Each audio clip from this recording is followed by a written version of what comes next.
हम कक्षा 10 की हिंदी पढ़ रहे हैं और हमारी पाठ्य पुस्तक का नाम है क्षितिज। क्षितिज के अंतर्गत हम काव्य खंड पढ़ रहे हैं। अध्याय है 9।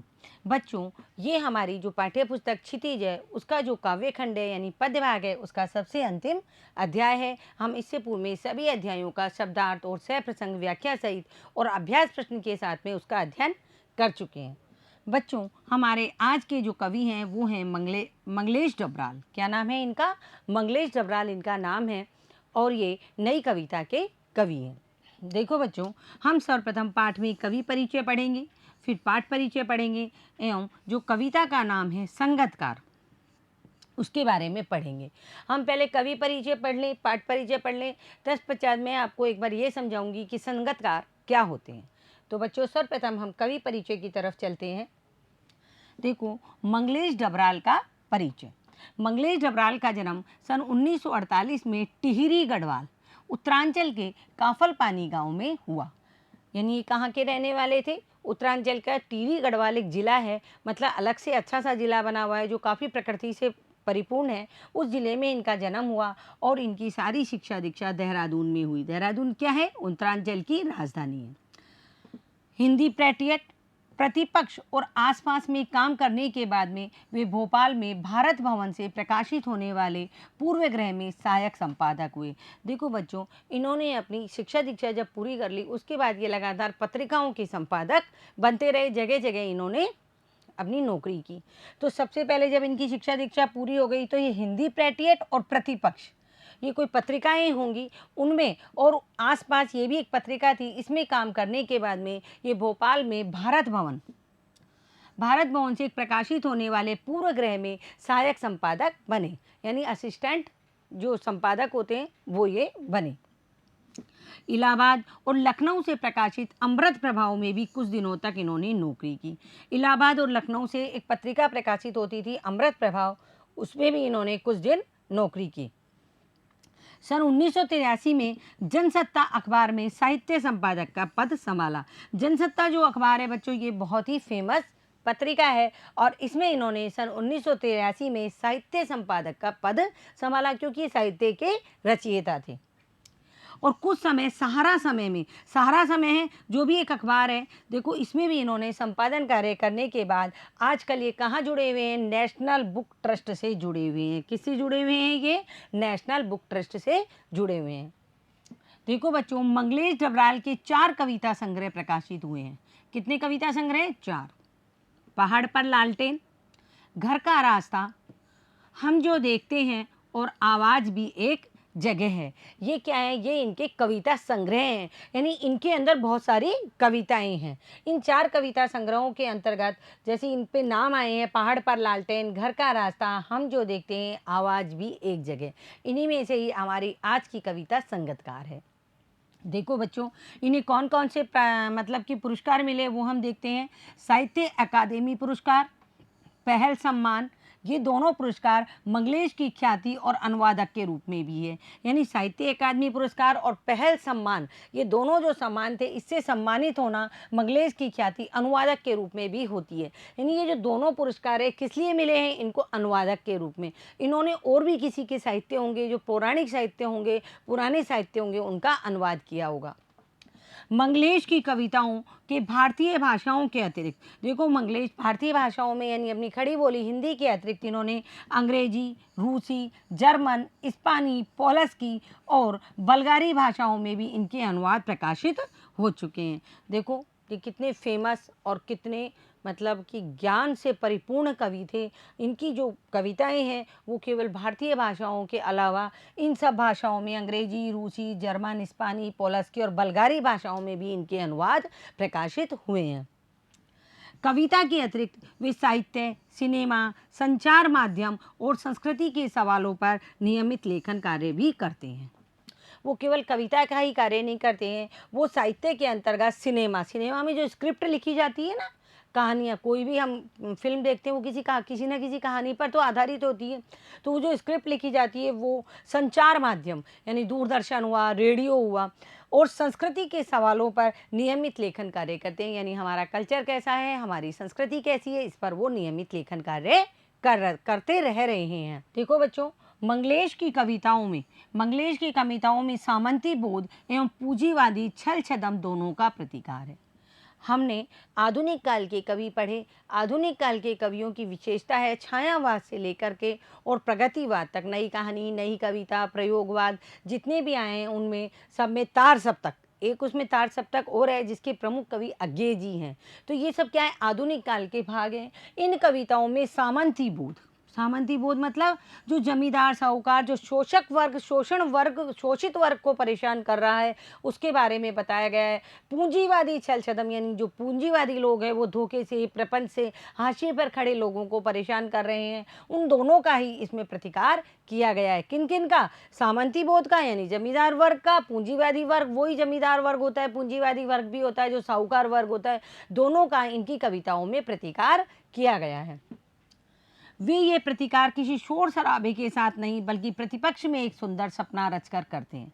मैंने आपको पूर्व में भी एक सूर्यकांत त्रिपाठी निराला जी का पाठ पढ़ाया था, उसमें भी बताया था वो भी पूंजीवादी जो लोग होते हैं, जो सामंती बोध वाले लोग होते हैं, उनका प्रतिकार कर रहे थे। प्रतिकार का मतलब उनके विद्रोह में खड़े होते हैं, उनके विद्रोह में वो कविताएं रचते हैं कि ये लोग शोषक वर्ग है जो एक शोषित वर्ग को बहुत ज़्यादा प्रताड़ित कर रहे हैं, उत्पीड़ित कर रहे हैं। तो ये क्या करते हैं, जो कवि लोग होते हैं ये क्या करते हैं, ये कोई शोर शराबा नहीं करते हैं, कोई झंडा लेकर हाय हाय के नारे नहीं लगाते हैं। ये क्या करते हैं, ये अपनी कविता के माध्यम से, अपने साहित्य के माध्यम से इस प्रकार की रचनाएं करते हैं कि लोगों में, जनता में जागृति का बोध हो। तो इनका क्या है, ये प्रतिकार किसी शोर शराबे के साथ नहीं बल्कि प्रतिपक्ष में एक सुंदर सपना रच करके करते हैं। उनका सौंदर्य बहुत सूक्ष्म है और भाषा पारदर्शी है। जो सौंदर्य बोध है वो बहुत सूक्ष्म है, यानी सूक्ष्म से सूक्ष्म, छोटे से छोटे शब्द में भी सौंदर्य बोध दिखाई देता है। और इनकी भाषा बिल्कुल पारदर्शी है, यानी खड़ी बोली है, समझ में आने वाली है, और उस भाषा में कहीं लाग लपेट नहीं है, यानी कि कुछ ऐसा नहीं है, कोई चापलूसीपना नहीं है या कुछ इस तरीके की भाषा नहीं है। इनकी भाषा बिल्कुल पारदर्शी है। जो ये कहना चाहते हैं उसे क्या करते हैं, सौंदर्य बोधता के साथ में कहते हैं। अब हम, जो हमारी कविता है संगतकार और हमारी पाठ्य पुस्तक में आई है, उसका हम यहाँ परिचय जानेंगे कि संगतकार में क्या आया है। देखो बच्चों, संगतकार कविता गायन में मुख्य गायक का साथ देने वाले संगतकार की भूमिका के महत्व पर विचार करती है। अब मैं आपको संगतकार के बारे में बताती हूँ। देखो बच्चों, अपन क्या करते हैं, हम स्कूल से चलते हैं, हम स्कूल में प्रोग्राम करते हैं ना, 15 अगस्त, 26 जनवरी को, और हमारे यहाँ राष्ट्रीय प्रोग्राम स्कूलों में होते रहते हैं। आप देखो, मान लो कोई हम देशभक्ति गीत गा रहे हैं या हम कोई इस तरीके का गीत गा रहे हैं जो कि हमारी राष्ट्र से संबंधित है, तो स्कूलों में, विद्यालयों में इसी तरीके के गायन होते हैं। आपने देखा है कि एक बच्चा गाना गाता है और उसके पीछे पीछे फिर 4 बच्चे और गाना गाते हैं, यानी एक जो मुख्य गायक होता है, एक बच्चा मुख्य गायक होता है, वो गाना गाता है और पीछे से 4 बच्चे फिर उसका साथ देने के लिए गाना गाते हैं। तो जो पीछे से साथ दे रहे हैं जो बच्चे, वो संगतकार कहलाते हैं। क्या कहलाते हैं? संगतकार। जो गा रहा है वो मुख्य गायक होता है। आपने फिल्मों में, हिंदी सिनेमा में गाने सुने हैं ना, कि मतलब एक मुख्य गायक या गायिका जब गाना गा रहा है और वो जब अपनी आवाज़ को ऊंची ले जा रहा है, जब वो अपनी आवाज़ को ऊंची ले जा रहा है तो व्यक्ति कितनी ऊंची आवाज़ ले जा सकेगा। तो जो पीछे संगतकार होते हैं वो क्या करते हैं, वो उनकी आवाज़ में अपने सुर में सुर मिला करके उसकी आवाज़ को और भी ऊंचा बना देते हैं। यानी संगतकार जो होता है वो पर्दे के पीछे छिपा हुआ एक रहस्य होता है, जो क्या करता है, जो सामने, पर्दे पे सामने जो चीज़ें दिख रही है उसको उत्कृष्ट और सुंदर बनाता है। यानी पर्दे के पीछे जो लोग रहते हैं वो कहलाते हैं, गायन के क्षेत्र में वो संगतकार कहलाते हैं। यानी श्रेय किसको जाता है? श्रेय तो मुख्य गायक को ही जाएगा, लेकिन मुख्य गायक का सपोर्ट किसने किया, सहायता किसने की, मदद किसने की? संगतकारों ने की। अगर संगतकार नहीं होते तो वो अकेला कुछ भी नहीं कर सकता था। तो ये संगतकार होते हैं जो मुख्य गायक का साथ देते हैं और संगतकार की भूमिका के महत्व पर वो विचार करते हैं। आप देखो बच्चों, दृश्य के बारे में तो यह सही है कि हम समाज और इतिहास में भी ऐसे अनेक प्रसंगों को देख सकते हैं जहाँ नायक की सफलता में अनेक लोगों ने महत्वपूर्ण भूमिका निभाई है। आपने देखा हिंदी सिनेमा में एक नायक या एक नायिका नृत्य करते हैं ना नृत्य। अब उनके साथ में आपने देखो 50 नायक नायिकाएं और 50 सहयोगी जो उनके होते हैं, सहनायक और सहनायिकाएं, वो भी नृत्य करते हैं। लेकिन वो क्या करते हैं, वो सब पर्दे पर दिखाई देते हैं। चाहे उनके मतलब जो फेस है, उनका जो मुख है वो बिल्कुल साफ नहीं दिखता, लेकिन उनके जो हाव भाव, उनकी भंगिमाएं सब पर्दे पर दिखाई देती है। लेकिन संगतकार क्या है? संगीतकार अपने मुख्य गायक की आवाज़ की एक मुख्य स्तंभ बनता है। क्या बनता है? मुख्य स्तंभ बनता है और उसकी आवाज़ को ऊंचा उठाने में अपने मुख्य गायक की मदद करता है। देखो, कविता हम में यह संवेदनशीलता विकसित करती है कि उनमें से प्रत्येक का अपना अपना महत्व है। देखो, कविता क्या बताना चाह रही है? जो संगीतकार कविता है वो ये बताना चाह रही है, हर व्यक्ति जो अपना काम करता है, हर व्यक्ति चाहे कुछ भी हो, चाहे एक मजदूर से लेकर के और एक कितना ही बड़ा पूंजीपति क्यों ना हो, हर व्यक्ति का अपना एक महत्व होता है। उनका सामने नहीं आना उनकी कमजोरी नहीं बल्कि उनकी मानवीयता है। मतलब जो संगीतकार है, जो सामने नहीं आ रहे हैं, वो उनकी कमजोरी नहीं है, ये उनकी मानवीयता है कि वो अपने सहयोग से सामने वाले का, जो उनका मुख्य गायक है, उसका हौसला बढ़ा रहे हैं और उसका नाम ऊंचा कर रहे हैं। हम फिल्में देखते हैं, फिल्मों में क्या करते हैं? क्या निर्माता होते हैं, निर्देशक होते हैं, प्रोड्यूसर होते हैं, वो उनके साथ जो काम करने वाले कैमरामैन वगैरह होते हैं, बहुत सारे लोग होते हैं। केवल फिल्म में नायक और नायिका ही नहीं होते हैं। नायक नायिका क्या करते हैं? एक्टिंग करते हैं, यानी अभिनय करते हैं, लेकिन वो अभिनय भी स्वयं से नहीं करते हैं। उनको अभिनय सिखाने वाले लोग भी होते हैं और उनको नृत्य सिखाने वाले लोग भी होते हैं। तो इतने सारे लोग पर्दे के पीछे काम करते हैं।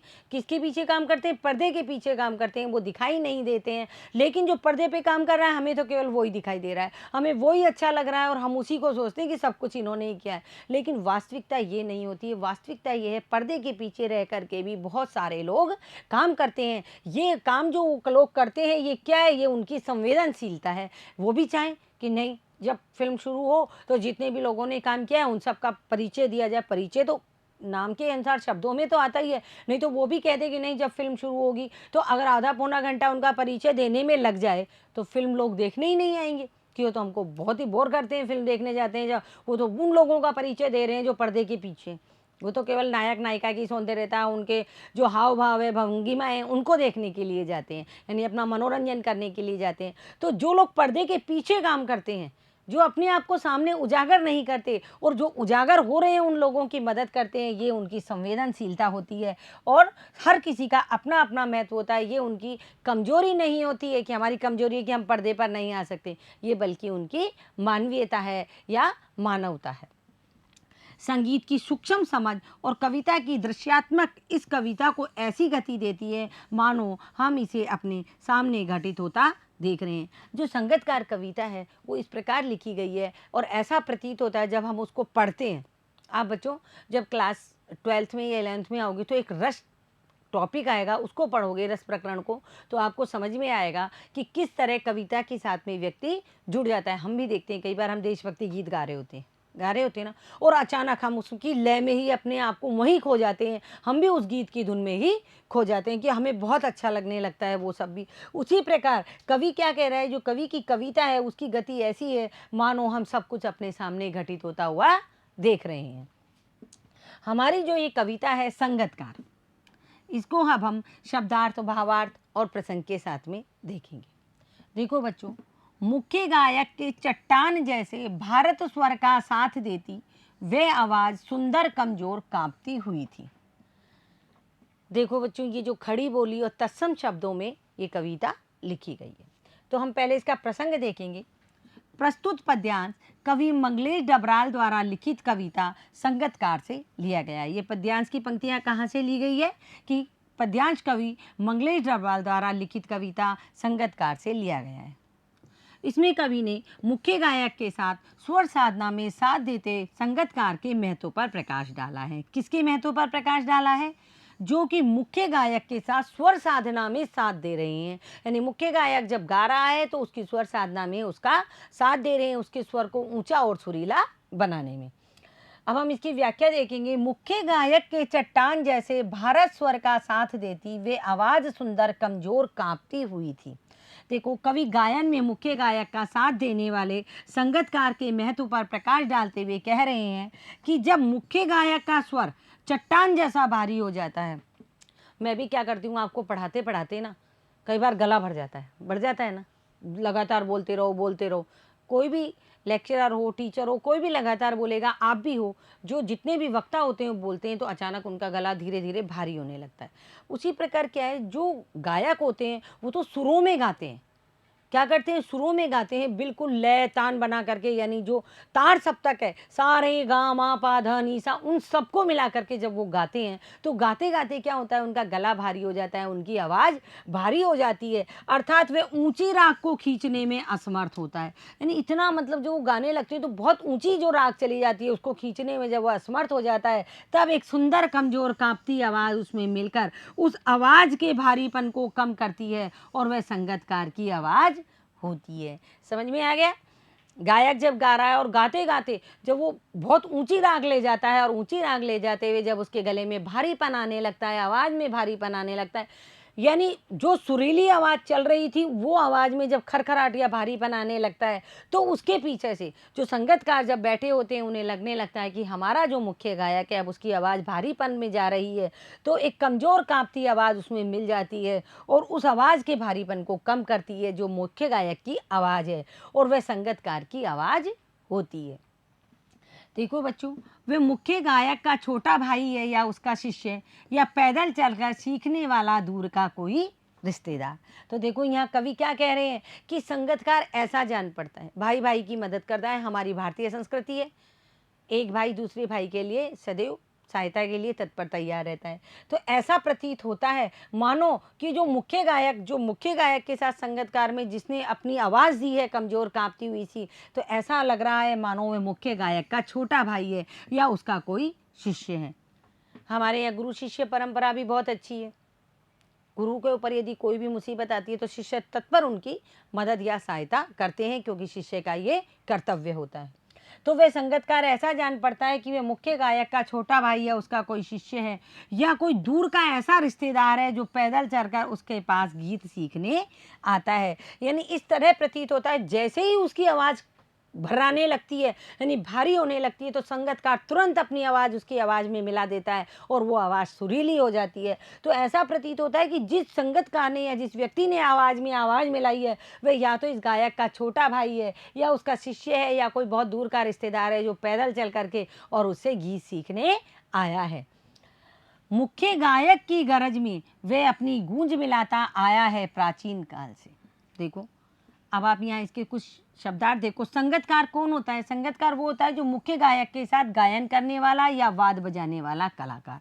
आपने देखा है कि जैसे ही मतलब गाना शुरू होता है, गाना शुरू होते ही वो कोई गिटार बजा रहा है, कोई सितार बजा रहा है, कोई वो जल तरंग भी बजाते हैं लोग, बहुत सारे उसमें बहुत सारे इंस्ट्रूमेंट्स बजते हैं, जितने भी वाद्य यंत्र होते हैं वो सब बजते हैं। तो संगतकार कौन हो सकते हैं? या तो आवाज़ मिलाने वाला हो सकता है, या कई बार क्या है जो गाने वाले की आवाज़ भारी हो जाती है तो वो रुक जाता है, तो जो वादकार होते हैं यानी जो वाद्य यंत्र बजा रहे होते हैं वो क्या करते हैं, वो अपने यंत्र बजाने लग जाते हैं ताकि उसमें सारे सुर हैं जो एक साथ चलते रहें। गरज का अर्थ हमारे यहाँ होता है तेज आवाज में, गरजना यानी तेज आवाज में। प्राचीन, पुराना, गूंज, स्वर का विस्तार। गूंज क्या होती है? स्वर का विस्तार। कोई खाली जगह होती है जहाँ हम बोलते हैं तो बहुत देर तक हमारी आवाज़ वहाँ बजती रहती है, उसको गूंज कहते हैं। हम कहते हैं ना गूंज रही है, यानी स्वर का विस्तार होता रहना। तो देखो हम इसकी व्याख्या देखते हैं बच्चों। मुख्य गायक की गरज में वे अपनी गूंज मिलाता आया है प्राचीन काल से, यानी उसके व्यवहार से ऐसा जान पड़ता है, यानी संगतकार जैसे ही मुख्य गायक की आवाज़ में आवाज़ मिलाता है तो ऐसा जान पड़ता है कि ये संगतकार है जो बहुत लंबे समय से मुख्य गायक की ऊंची व गंभीर आवाज़ में अपनी गूंज मिलाता हुआ आया है। यानी जब संगतकार गायक की आवाज़ में आवाज़ मिलाता है तो ऐसा प्रतीत होता है मानो दोनों की आवाज़ एक जैसी है, कहीं आवाज़ में अंतर नहीं आता है, और जो मुख्य गायक की आवाज़ है वो और सुरीली हो जाती है संगतकार की आवाज़ मिलने से। तो ऐसा प्रतीत होता है मानो बहुत लंबे समय से मुख्य गायक की ऊंची व गंभीर आवाज़ में ये संगतकार है ये अपनी गूंज मिलाता हुआ आया है। यहाँ हम कह सकते हैं कि मुख्य गायक की साधना को साधने आया है, यानी मुख्य गायक ने जो साधना की है गाने की। देखो हर चीज़ के लिए मेहनत करनी पड़ती है। जो गायक लोग होते हैं साधना यानी तपस्या, यानी बहुत मेहनत किए जब वो गीत को गा सकते हैं सुरों के साथ में। तो हम यहाँ कह रहे हैं, यानी कवि ये कहना चाहता है कि मुख्य गायक की साधना को वो साधने आया है। कौन? संगतकार। देखो बच्चों हमने जो संगतकार के बारे में पढ़ा, जो ये हमने 6 पंक्तियाँ पढ़ी, इन 6 पंक्तियों की हम यहाँ विशेषता देखेंगे। संगतकार के सहयोग व साथ के महत्व को रेखांकित किया गया है। मतलब क्या बताया गया है इन पंक्तियों में कि संगतकार का जो सहयोग है और उसका जो साथ है, उसके महत्व को यहाँ क्या किया गया है, रेखांकित किया गया है। पद्यांश में हिंदी खड़ी बोली का प्रयोग हुआ है। छंद मुक्त कविता है। देखो बच्चों, आधुनिक काल में सर्वप्रथम छंद मुक्त कविता लिखने का कार्य किसने किया था? सूर्यकांत त्रिपाठी निराला ने। उसके बाद से ये मुक्त छंद वाली कविताएं चलती आ रही है। तथा अनुप्रास अलंकार है। अनुप्रास अलंकार क्यों है? क्योंकि वर्णों की आवृत्ति हो रही है। भावों की सरल सुंदर व्यंजना की इसमें प्रस्तुति हुई है। भाव बिल्कुल सरल है, व्यंजना बहुत सुंदर है, तो उन सब की इसमें सुंदर प्रस्तुति हुई है। तो देखो बच्चों, आज हमने संगतकार कविता के बारे में पढ़ा। मंगलेश डबराल जो कि इसके कवि हैं, उन्होंने ये कविता लिखी है, उनका जीवन परिचय देखा। हमने जो हमारी पाठ्य पुस्तक में कविता आई उसका पाठ परिचय देखा। साथ ही हमने कविता की कुछ पंक्तियों को सह प्रसंग व्याख्या के साथ में और उसकी विशेषता के साथ में देखा। बच्चों, इसको पुनः पढ़ें और लिखने और सुनने का अभ्यास करें। धन्यवाद बच्चों।